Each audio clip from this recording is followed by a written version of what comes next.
Dear students, Verma sir निष्णात classes के electrostatics के नेक्स्ट वीडियो में आपका स्वागत है। इस वीडियो में हम आपको बताने जा रहे हैं कि आवेशों का वितरण, आवेशों का वितरण distribution of charge, distribution of charges. Clear? Distribution of charges, इसमें 3 महत्वपूर्ण क्वेश्चन हैं जो विभिन्न परीक्षाओं में पूछे गए हैं, इसलिए इसके बारे में पहले हम आपको रफ में बता दें। इधर रफ में जान लीजिए, पिछले वीडियो में मैंने इसकी चर्चा भी की है। रफ में जानिए, आवेश जब किसी पदार्थ पर आता है, तो वह पदार्थ यदि कुचालक है, तो आप तो जानते हैं, आपने 10th में पढ़ा भी है और एक बार फिर पढ़ लीजिए। 1.6 गुना 10 पर पावर -19 कूलम चार्ज बराबर 1 कूलम। अगर यह धन आवेश है तो प्रोटॉन है, और अगर यह ऋण आवेश है तो इलेक्ट्रॉन है। तो 1 कूलम में कितना प्रोटॉन या इलेक्ट्रॉन? 1/1.6 गुना 10 पर पावर माइनस प्रोटॉन या इलेक्ट्रॉन। इसको जब आप सॉल्व करिएगा 10/16 गुना 10 पर पावर 19, यानी 100/16 गुना 10 पर पावर 18। और जब आप इसको सॉल्व करिएगा तो जो लोग रटते हैं वो रटते हैं कि इतना प्रोटॉन या इलेक्ट्रॉन होता है। तो 1-2 प्रोटॉन या इलेक्ट्रॉन तो है नहीं, और ये सब अदृश्य है। तो जब किसी कुचालक पदार्थ पर ये चार्ज रहते हैं, ये डिसकंटिन्यूअस रहते हैं, कंटिन्यूअस नहीं रहते। लेकिन दूर से देखने पर आप तो जानते हैं, ये एक निश्चित दूरी पर अपने आप को एडजस्ट करके रखते हैं, लेकिन दूर से देखे जाने पर ये कंटिन्यूअस प्रतीत होते हैं। परंतु अगर कोई चालक हो, कुचालक नहीं, चालक हो तो क्या होता है? चालक होने पर क्या होता है? चालक होने पर इसका कंटिन्यूअस डिस्ट्रीब्यूशन होता है, सतत वितरण, सतत वितरण। लेकिन वितरण के क्रम में देखा गया है, प्रयोग से देखा गया कि तुरंत पिछले वीडियो में आपने देखा है कि नोक पर चार्ज का जमाव सबसे ज्यादा होता है। लेकिन यह पूरे पॉसिबल लेंथ पर, अगर तार हो, अगर चदरा हो तो एरिया पर, और अगर कोई गोला हो तो पूरे के पूरे वॉल्यूम पर ये वितरित रहते हैं। इसी घटना को आवेशों का वितरण कहते हैं। तो आपने देखा आवेशों का वितरण 2 प्रकार का है, एक असतत वितरण और दूसरा सतत वितरण। तो असतत वितरण से रिलेटेड कोई क्वेश्चन नहीं आता है। सतत वितरण से रिलेटेड 3 महत्वपूर्ण क्वेश्चन आता है। ईश्वर से प्रार्थना करिए कि इसमें कोई एक क्वेश्चन आपको लड़े। जैसे आवेश का रेखीय घनत्व क्या है, आप उतारते रहिए। आवेश का रेखीय घनत्व क्या है? आप वीडियो देख रहे हैं, हम पर्याप्त आपको समय देते हैं। इंग्लिश मीडियम, हिंदी मीडियम, सारे लड़के लड़कियां इससे लाभान्वित हो सकते हैं। Linear density of charge. Corona continue करता है तो नहीं होगा, तो बाइलिंगुअली भी हम आपको सारा चीज बता दें। आवेश का रेखीय घनत्व क्या है? किसी चालकता या क्षण के प्रति एकांक लंबाई पर आवेश के परिमाण को आवेश का रेखीय घनत्व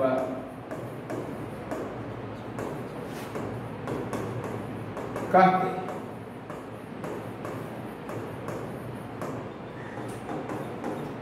इसका संकेत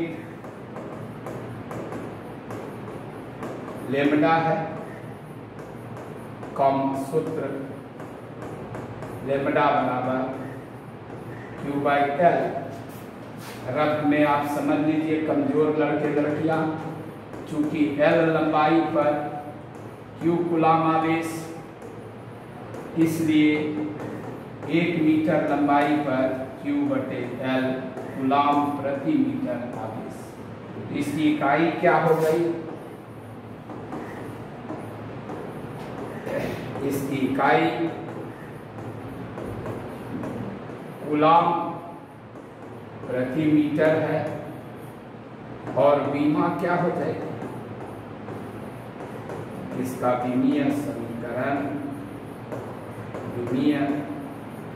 समीकरण लेमडा बराबर ATL पर पावर -1। बीमीय इकाई क्या हो जाएगी? इसकी बीमीय इकाई क्या होगी साहब? तो इसी से चलिए अगर तो आपको मिल जाएगा बीमीय इकाई। अगर कभी कोई पूछ ले इसकी बीमीय इकाई एम्पियर सेकेंड पर मीटर होगी। एक बात आप जान लीजिए, एक ही जगह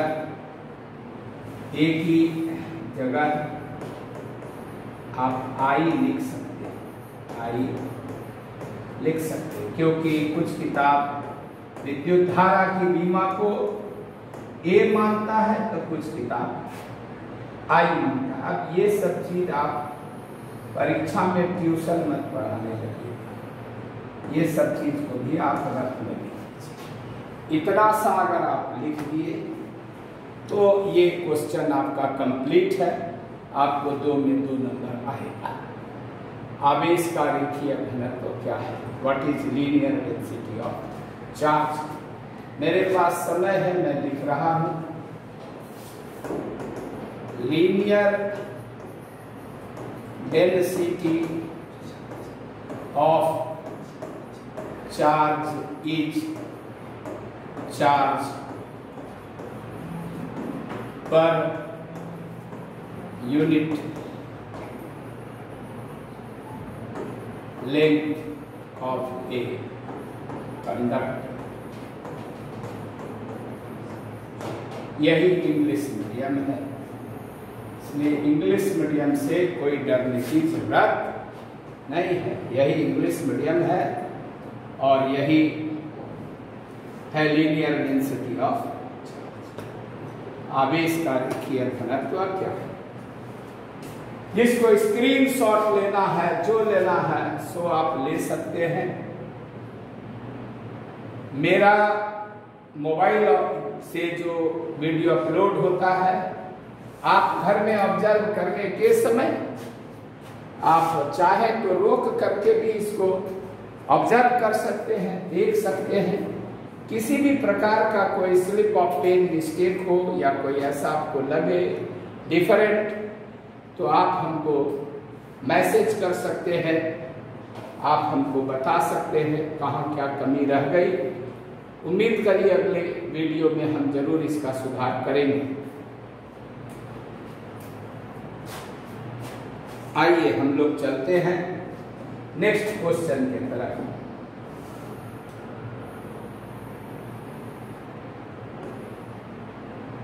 नेक्स्ट क्वेश्चन है हमारा क्वेश्चन आवेश का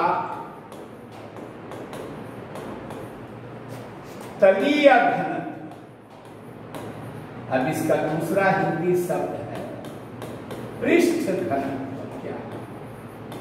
आवेश का पृष्ठ घनत्व क्या है? ये कहलाता है surface density of charge. Density of answer. किसी चालक सतह की प्रति एकांक क्षेत्रफल पर, प्रति एकांक क्षेत्रफल पर आवेश के परिमाण को, आवेश के परिमाण को आवेश का तलीय घनत्व कहते हैं। तलीय घनत्व कहते हैं। फिर आपको एक रफ दिखाते हैं कि ये कोई चदरा है। चदरा, इसकी लंबाई L है, चौड़ाई B है। इसके लंबाई चौड़ाई पूरे एरिया में आवेश वितरित होगा पूरे सरफेस पर। आवेश वितरित होगा पूरे सरफेस पर। आवेश वितरित होगा पूरे सरफेस पर। आवेश वितरित होगा। आवेश का वितरण पूरे सरफेस पर होगा। इसका क्षेत्रफल A हुआ। A बराबर L गुना B मीटर स्क्वायर। इसकी इकाई हुई। एक क्षेत्रफल पर Q कूलाम आवेश, तो इकाई क्षेत्रफल पर Q बटे A कूलाम प्रति मीटर स्क्वायर, इसकी इकाई हो गई। तो ये सब बच्चा वाला चीज है, बच्चा वाला चीज है। डियर स्टूडेंट्स, वीडियो बनाते बनाते कुछ तकनीकी कारण से आवेश का तलीय घनत्व वाला क्वेश्चन डिसकंटिन्यू हो गया था। ऑल ऑन ए सडन सारा यूपीएस, सारा बैकअप रहते हुए भी कभी कभी ऐसा क्यों होता है? यही तो विद्युत का रहस्य है जो बहुत लोग नहीं जान पाते हैं।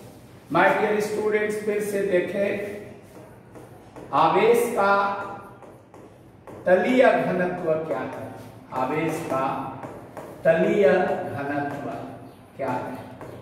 तलीय घनत्व बोले या पृष्ठ घनत्व बोले? पृष्ठ घनत्व क्या है? तो किसी चालक के प्रति एकांक क्षेत्रफल, प्रति एकांक क्षेत्रफल पर आवेश के परिमाण को, आवेश के परिमाण को आवेश का तलीय घनत्व या पृष्ठ घनत्व कहते हैं। यानी अंग्रेजी में बोले तो सरफेस डेंसिटी ऑफ चार्ज। हम आपको पूरा समझा चुके थे पिछले वीडियो में भी। फिर एक बार जब आप किसी चदरा को आवेश देते हैं, चदरा को इसके पूरे लंबाई और चौड़ाई पर आवेश वितरित होता है। सब जगह, पूरे जगह आवेश वितरित। 1 मीटर स्क्वायर पर Q कूलाम आवेश, तो 1 मीटर स्क्वायर पर Q बटे A कूलाम पर मीटर स्क्वायर। यही ना इसका सूत्र हो गया। बहुत बच्चा वाला तो चीज है। अब आपको ये याद रखना है, इसका संकेत सिग्मा है। सिग्मा, ये सिग्मा है, सिग्मा। और सूत्र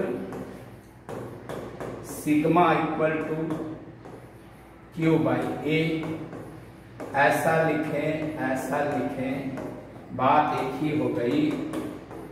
इकाई बोले, मात्रक बोले, एसआई मात्रक बोले, जो बोले, जो उस समय परीक्षा में लिखने समय जितना अच्छा लिख सके, इसका एसआई मात्रक कूलम पर मीटर स्क्वायर है।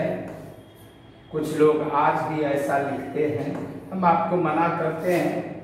और इसकी विमा, इसका विमीय समीकरण, इसका विमीय समीकरण, ये जो विमीय समीकरण शब्द लिखते हैं, इसके जगह अगर आप इसकी विमा भी लिख दें तो बहुत अशुद्ध नहीं होगा। वैसे विमा में पावर की बात होती है, परंतु व्यवहारिक रूप से चलता है। इसका विमीय समीकरण AT L पर पावर -2 है। इसका विमीय समीकरण AT L पर पावर -2। ये है आवेश का तलीय घनत्व। कुछ लोग अंग्रेजी में ट्रांसलेट नहीं कर सकते हैं, भगवान जाने उनकी क्या मंशा रहती है। It is charge per unit area, it is charge per unit area. खैर खेल खत्म। Surface density of charge is the charge per unit area. ये चार्ज पर यूनिट एरिया है। तो ये हो गया इसका विमीय समीकरण।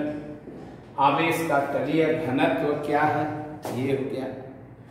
तीसरा लॉन्ग क्वेश्चन, तीसरा लॉन्ग क्वेश्चन, तीसरा लॉन्ग क्वेश्चन। चल उड़ जा रे पक्षी कि अब ये देश हुआ बेगाना। क्लियर? आप इस क्वेश्चन को देखते ही समझ जाएंगे कि आवेश का आयतन घनत्व क्या है। आवेश का आयतन घनत्व क्या है? Volume density of charge, volume density of charge क्या है?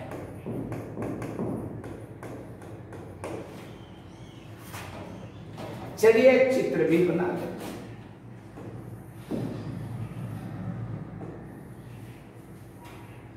एक कोई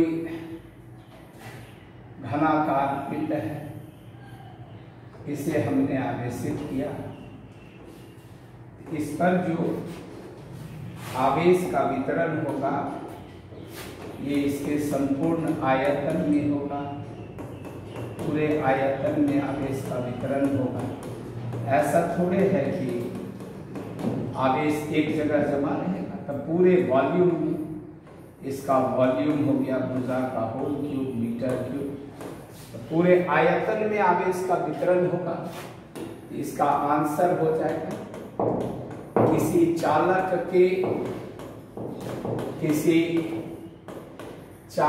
के प्रति एकांक, किसी चालक के प्रति एकांक आयतन में आवेश के परिमाण को, आवेश के परिमाण को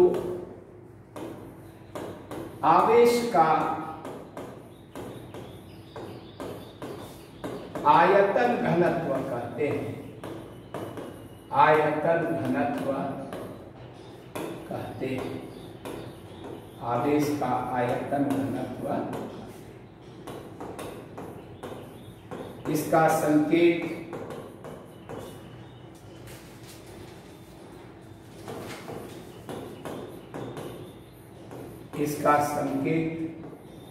रो है,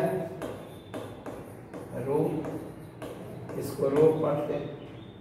इसका संकेत रो है और सूत्र हो गया रो बराबर Q/V या कैपिटल Q/V फिर वही बात है जो पिछले प्रश्नों में था, वही चीज है। इसका मात्रक क्या होगा आप खुद समझ सकते हैं, कूलम्ब पर मीटर क्यूब। और इसका विमीय समीकरण क्या होगा, विमीय समीकरण, तो रो का विमीय समीकरण होगा A/L/-3। विमीय इकाई क्या होगी, विमीय इकाई पिछले प्रश्न में हमने विमीय इकाई नहीं लिखा था। विमीय इकाई एम्पियर सेकेंड पर मीटर क्यूब। हम पिछला ले आते हैं नीचे और यहाँ लिख देते हैं, इसकी विमीय इकाई लिख देते हैं। ये विमीय इकाई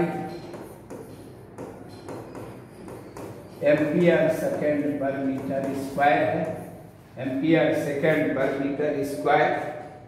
और हम फिर से आपको ले चलते हैं वहीं जहां आप थे। इसकी विमीय इकाई एम्पियर सेकेंड पर मीटर क्यूब है। और ये सभी राशियां, ये जो तीनों डेंसिटीज हैं, ये सभी स्केलर्स हैं, अदिश हैं। All these three, lambda, sigma and Q, ये जो जितनी भी तीनों इकाइयां हैं ये याद रखेंगे। और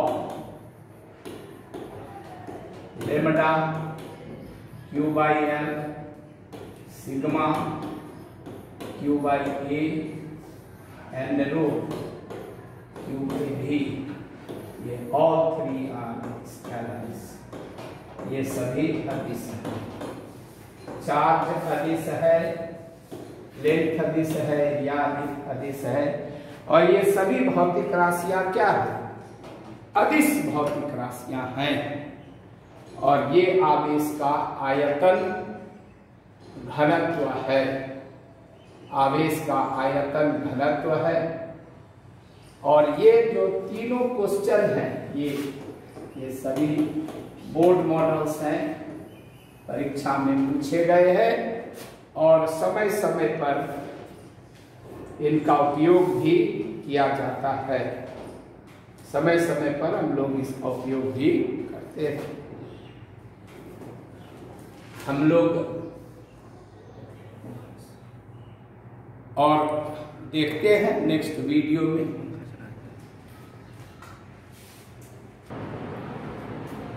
डियर स्टूडेंट्स, जिस तरह आपको कोरोना से डर लगता है वैसा ही डर हमको बिहार बोर्ड से लगता है। बिहार बोर्ड कब क्या पूछ देगा कहना मुश्किल। लीजिए आप कोरोना संकट के समय में वर्मा सर से ब्रांड न्यू क्वेश्चन पढ़िए, एकदम ब्रांड न्यू, न बागवान न बजरंगी भाईजान न कोई और, बिल्कुल नया, एक नया वर्ड, नया चीज, नया शब्द और नया क्वेश्चन पढ़िए। और वह क्वेश्चन है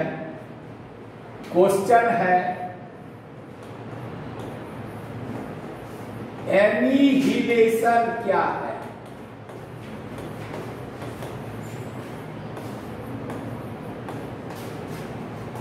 एनिहिलेशन क्या है?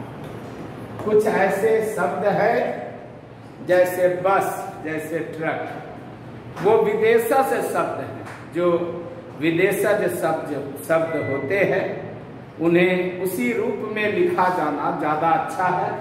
तो एनिहिलेशन को एनिहिलेशन ही समझना ये ज्यादा अच्छा है। लेकिन आप इसको कह सकते हैं कि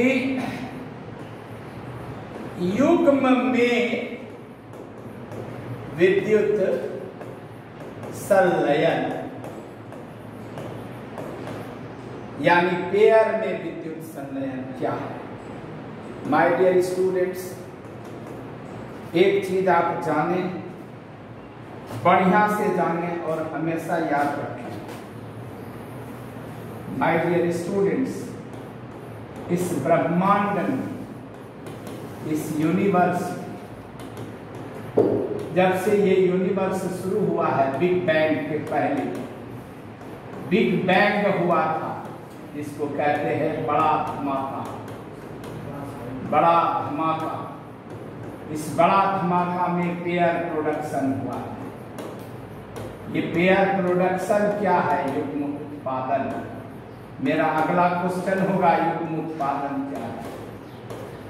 सुल्तानगंज शहर के लिए brand new question, what is pair production और व्हाट इज एनिहिलेशन? आप जानिए, आपको जानना चाहिए कि ब्रह्मांड में कुल आवेश शून्य था, शून्य है और शून्य ही रहेगा। एक मशहूर फिल्म का गाना है, 100 साल पहले मुझे तुमसे प्यार था, मुझे तुमसे प्यार है और मुझे तुमसे प्यार रहेगा। वर्मा सर को बच्चों का इंतजार था, इंतजार है और इंतजार रहेगा। वर्मा सर के पास आइए और फिल्मों का नया नया गाना, नए नए रूप में, नए नए प्रश्नों के श्रेणी में आप देखिए। तो बिग बैंग के पहले कुल आवेश पूरे ब्रह्मांड का जीरो था, जीरो है, जीरो ही रहेगा। डियर स्टूडेंट्स, बहुत वर्षों तक यह सब पता नहीं चलता था कि यह क्या है, लेकिन पता चला कि दुनिया में जितने भी परमाणु हैं, उसके नाभिक में जो वैज्ञानिक समझ रहे हैं कि प्रोटॉन है और न्यूट्रॉन है, यह 2 कण है। यह गलत है, इसके अंदर और भी कण हैं। अभी हम ज्यादा कणों पर नहीं जाएंगे, केवल एक लाइन कह देंगे कि परमाणु का अब तक 200 प्लस खंड हो चुका है। 200 से ज्यादा टुकड़े हो चुके हैं। वैज्ञानिक लगातार इन्हें तोड़ रहा है। ऐसे ही परमाणु के छोटे से टुकड़े का नाम है पॉजिट्रॉन। पिछले वीडियो में मैंने इसकी चर्चा की थी। इसका द्रव्यमान, इसका गुण इलेक्ट्रॉन से मिलता जुलता है, परंतु इस पर इलेक्ट्रॉन के बराबर धन आवेश है। पॉजिट्रॉन है एक कण और तीव्रगामी इलेक्ट्रॉन। जब तीव्रगामी इलेक्ट्रॉन पॉजिट्रॉन से टकराते हैं, जब तीव्रगामी इलेक्ट्रॉन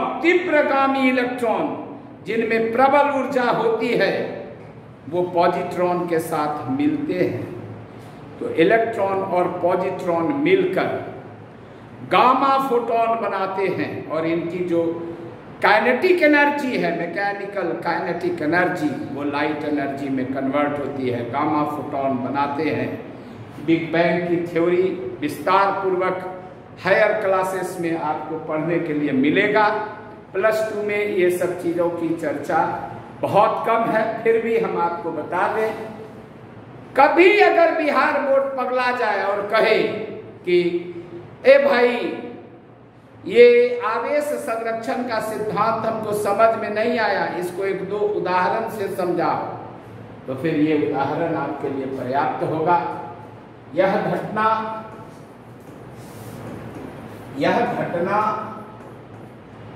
आवेश संरक्षण के सिद्धांत का समर्थन करती है। तीव्रगामी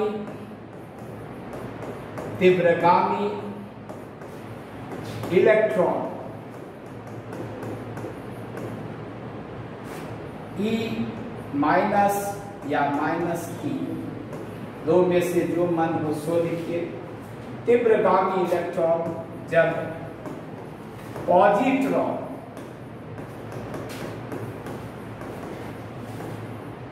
E+ या +E जो लिखिए, तीव्रगामी इलेक्ट्रॉन जब पॉजिट्रॉन से मिलते तब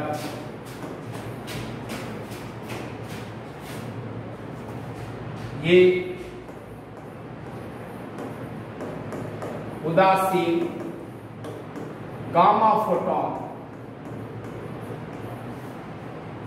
में बदलते।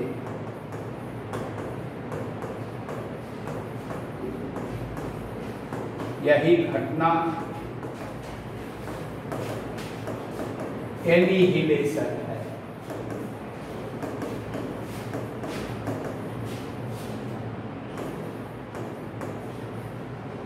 यही घटना एनिहिलेशन और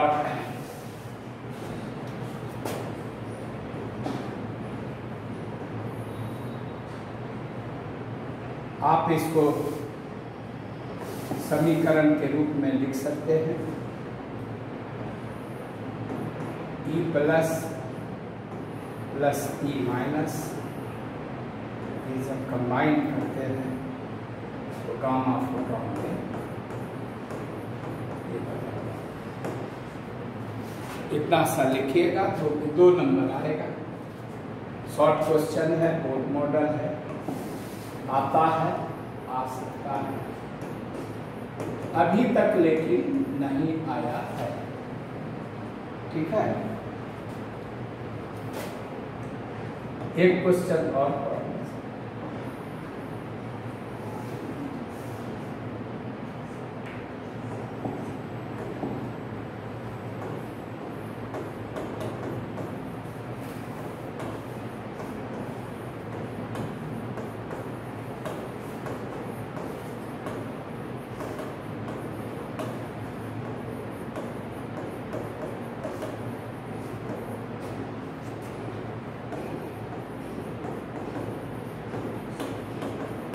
युग्म उत्पादन, पेयर प्रोडक्शन क्या है? युग्म उत्पादन क्या है? अभी आप तुरंत देखे हैं कि एक इलेक्ट्रॉन और एक पॉजिट्रॉन मिलकर गामा फोटॉन के रूप में बदला। इसका मतलब है कि अगर किसी कारणवश गामा फोटॉन से टकराकर, जिस तरह यह टकराकर संलयित होता है, वह टकराकर अगर विखंडित हो तो उससे ये दोनों उत्पन्न होंगे। आप ये देखिए, इस पर धन आवेश है, इस पर ऋण आवेश है, परंतु कुल आवेश क्या है? Minus E plus E। कुल आवेश क्या है? आप अगर चले तो बिफोर एनिहिलेशन टोटल चार्ज कितना है? Plus E minus equal to 0। ये हुआ कुल चार्ज। और आफ्टर एनिहिलेशन क्या है? आफ्टर एनिहिलेशन क्या है? Gamma photon. और गामा फोटॉन तो प्रकाश ऊर्जा का बंडल है, इसमें विनोद चार्ज। तो पहले भी प्रकृति में कुल आवेश शून्य था, अभी भी प्रकृति में कुल आवेश क्या है? शून्य है। और अगर पेयर प्रोडक्शन भी हो गया तो कुल आवेश क्या है? शून्य है। तो इसका आंसर ऐसे होगा, गामा फोटॉन का विखंडित होकर इलेक्ट्रॉन और पॉजिट्रॉन का उत्पादन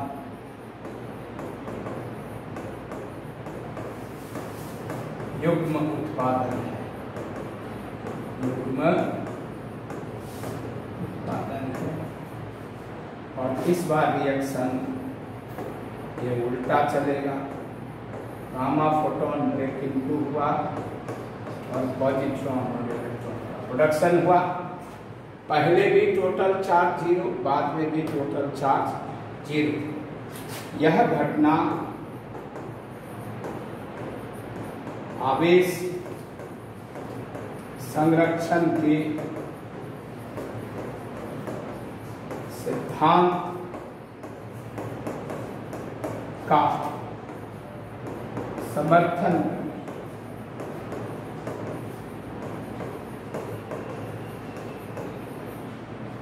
इस सब तरह के जो नए नए क्वेश्चन हैं, ये अगर आए तो आप फिर विजय प्राप्त करिएगा।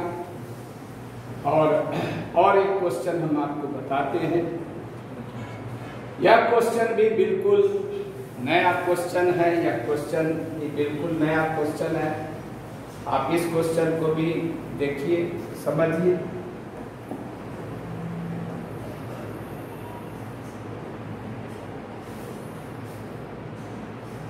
आप देखिए और समझिए।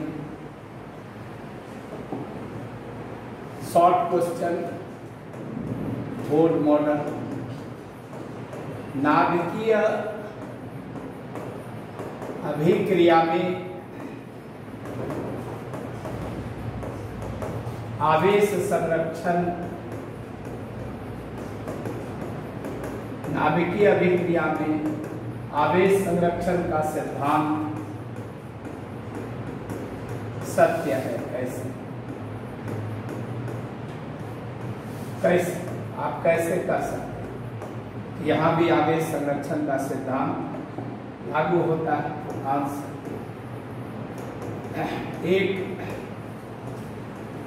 नाभिकीय विखंडन पर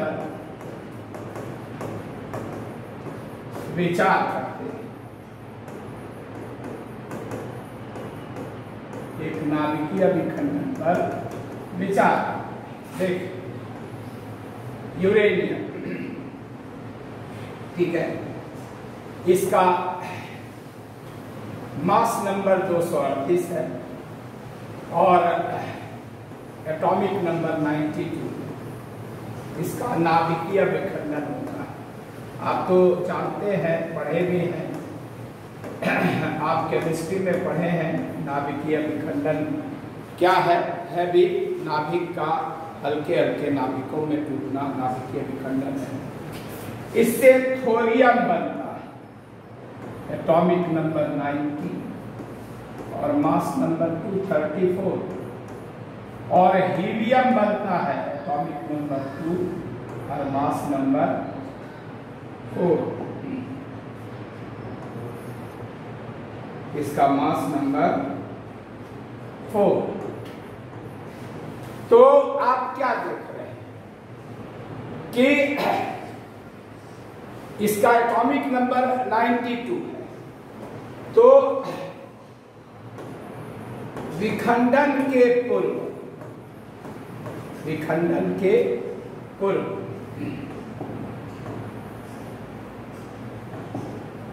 विखंडन के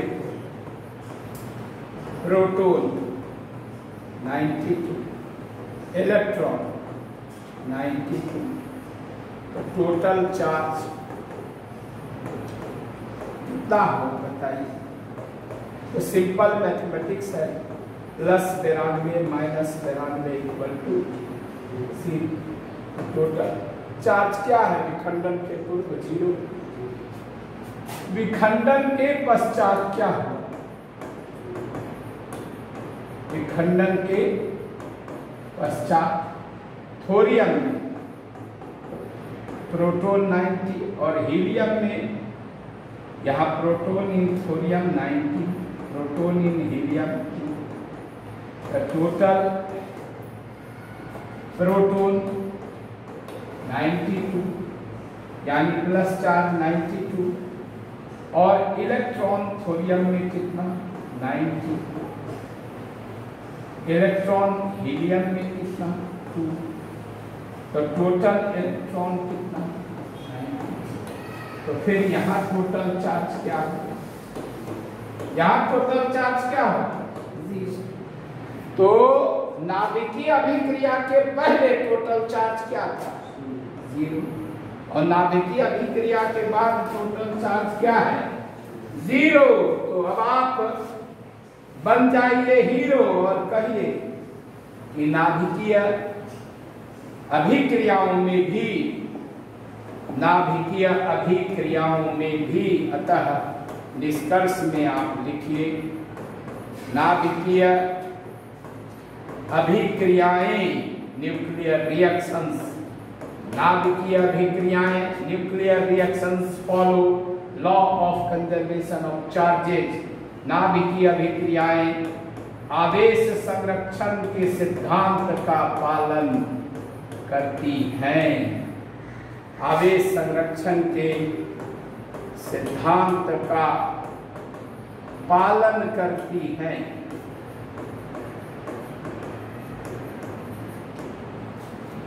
सुल्तानगंज में पढ़ने वाले मेरे पिछले बैच के स्टूडेंट से पूछिएगा, सभी लोग बताएंगे कि वर्मा सर हर साल कुछ न कुछ नया क्वेश्चन जरूर देते हैं और आप हमारे पढ़ाए गए नोट्स वगैरह का स्टडी करिएगा, देखिएगा। ये सब कुछ ऐसे क्वेश्चंस हैं जो इस साल कोरोना काल में चूंकि मैं बैठा हुआ हूँ, दिमाग में आते रहता है तो कुछ नए नए क्वेश्चंस आपको बताते रहता हूँ। आपकी जय हो, आपका कभी पराजय नहीं हो। आप वर्मा सर से जुड़े रहिए, वर्मा सर के निष्णात क्लासेस का वीडियोस देखते रहिए। हमारी गलतियों के बारे में हमें जरूर कहिए। मैं अत्यंत विनम्रता पूर्वक कहता हूँ कि मुझे फिजिक्स बहुत नहीं आता है, लेकिन मजा लेने के लिए और अच्छे अंकों से परीक्षा पास करते हुए अच्छी जानकारी के लिए देखते रहिए वर्मा सर वीडियोस। आपको हमेशा लाभ होगा। धन्यवाद।